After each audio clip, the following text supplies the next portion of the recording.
नमस्कार, मैं रीमा प्रसाद। पूरे चुनावों के दौरान बीएमसी को लेकर एक सवाल पूछा जाता रहा कि मुंबई का किंग कौन।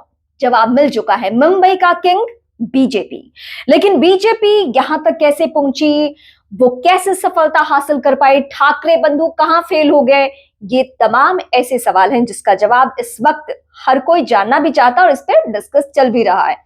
वैसे एक बात तो तय है, ठाकरे बंधु 10 साल बाद, 20 साल बाद, 40 साल बाद साथ आए, कोई फर्क नहीं पड़ता, क्योंकि अब ये महाराष्ट्र, अब ये मुंबई बदली हुई मुंबई है, जिसकी सियासी फिजा बिल्कुल पूरी तरीके से बदली हुई है। वैसे राज ठाकरे उसी पुराने अंदाज में नजर आए। उन्हें लगा कि बाला साहब ठाकरे वाला दौर है। उन्हें लगा कि हम यूपी बिहार वालों को गाली देकर या अन्ना मलाई जो दक्षिण से आते हैं उनको गाली देकर मुंबई के लोगों का, वोटर्स का भरोसा जीत सकते हैं। और गाहे बगाए हम जैसे लोग भी कंफ्यूज हो रहे थे कि क्या ये वाला कार्ड, यानी मराठी कार्ड, ठाकरे कार्ड, ये चल पाएगा क्या यहाँ पे। क्योंकि बीते कई चुनावों से, चाहे वो विधानसभा का चुनाव हो या फिर लोकसभा का चुनाव हो, उन सब चुनाव परिणामों ने ये बता दिया था, ये दिखा दिया था कि ये बदली हुई मुंबई है, बदला हुआ महाराष्ट्र है, जहां पे सियासी माहौल बहुत अलग तरीके से है। लेकिन जब ठाकरे बंधु एक साथ मंच पर आए, एक साथ उन्होंने चुनाव प्रचार या कैंपेन करना शुरू किया, तो उसमें वही पुराना लहजा, वही नकारात्मक राजनीति, वही मारकाट करने वाली बात, वही पैर तोड़ देंगे अन्ना मलाई को रसमलाई कहना, उनके पैर तोड़ने की बात कहना, यूपी बिहार वालों को गाली देना, तो ऐसा लगता है राज ठाकरे ने पेटेंट करवा लिया अपने नाम पे। वो चुनावी मंच पे जाएं और वहां से कुछ अनर्गल बयानबाजी ना करेंगे, इस बात की गुंजाइश ना के बराबर रहती है। लेकिन मुंबई वालों ने बहुत ही फिल्मी अंदाज में अपना जवाब दिया है। उन्होंने कहा है कि मुंबई का किंग अब वो पुराने लोग नहीं है, मुंबई का किंग कोई और हो चुका है।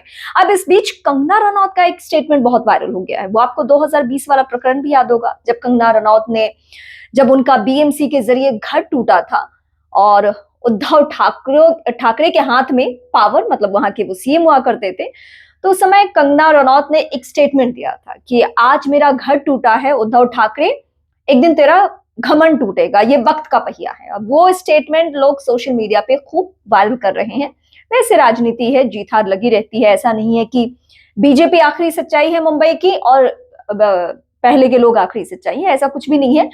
लोग बदलते रहते हैं, माहौल बदलते रहता है, और यही फिलहाल मुंबई में होने जा रहा है। लेकिन हाँ, मुंबई पे सबकी निगाहें थी बीएमसी चुनाव को लेकर। जिस तरीके से माहौल बना हुआ था, उसमें लग रहा था कि शायद इस बार कुछ तो चुनाव परिणाम अलग होना है, और वो चुनाव परिणाम अलग हो चुका है। लेकिन अब आने वाले वक्त में, चाहे संजय राउत हो, उद्धव ठाकरे हो, राज ठाकरे हो, ये लोग किस तरीके से स्टेटमेंट देते हैं, ये बहुत महत्वपूर्ण सवाल है। लेकिन हाँ, राहुल गांधी ने बीएमसी चुनाव को लेकर क्या स्टेटमेंट दिया है, क्या कहा है, कैसे एक बार फिर चुनाव आयोग पे बरसे हैं, वो मैं अगले वीडियो में बताऊंगी, क्योंकि बहुत महत्वपूर्ण है राहुल गांधी की बातें भी बीएमसी चुनावों के दौरान करना, क्योंकि उन्होंने फिर से पूरे चुनावी माहौल का और पूरे चुनावों को लेकर धांधली का सारा आरोप चुनाव आयोग के ऊपर फोड़ दिया है। लेकिन फिलहाल इस वीडियो को देखने के लिए बहुत शुक्रिया। आप राज ठाकरे की राजनीति को लेकर, उद्धव ठाकरे की राजनीति को लेकर, या फिर मुंबई की जिम्मेदारी अब बीजेपी संभालने वाली है, इसको लेकर जो भी आपके जहन में सवाल हो, मुझे कमेंट करके जरूर बताइए। और मेरे नए दर्शक हैं तो मेरे चैनल को जरूर सब्सक्राइब कीजिए।